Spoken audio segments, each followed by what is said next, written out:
Kom ons kyk 'n bietjie na die voordeel wat leiers en leierskap vir die mensdom, vir onsself en vir ander inhou.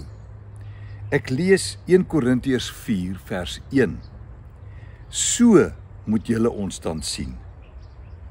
Ons is dienaars van Christus en bestuurders aan wie die geheimenisse van God toevertrou is.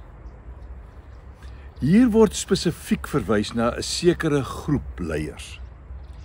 Nou ons weet dat enige ding in hierdie wêreld deur leierskap geskep word, gevolg word. Leierskap is noodsaaklik om mense te motiveer en te inspireer en om dinge te laat gebeur.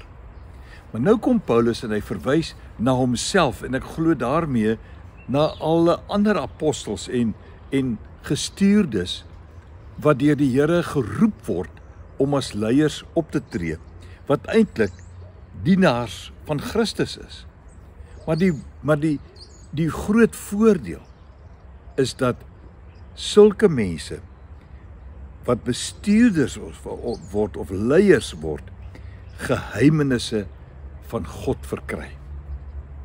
Nou, ek dink nie iemand word gebore met hierdie geheimenisse nie. Ek dink ook nie dit beteken dat iemand op universiteit moet gaan om hierdie geheimenisse te ontdek nie.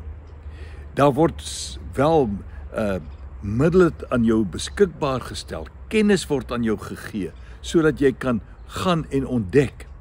Maar op die ou einde is die geheimenisse van die Here God Almagtig tot die voordeel van die mens gegee om werklik sinvol op hierdie aarde te kan leef.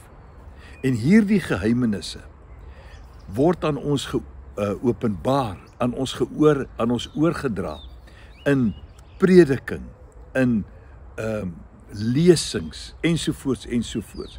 En dit maak ons eintlik almal toegeruste mense met hierdie geheimenisse wat van God afkom en aan ons oorgedra word, sodat ons dit ook aan ander kan oordra. Nou, daar is baie geheimenisse, of dat ek sê, dinge wat aanvanklik as geheimenisse geklassifiseer kan word, maar op die ou einde 'n openbaring word wat van die Here afkom. En kom ons let op hierdie dinge.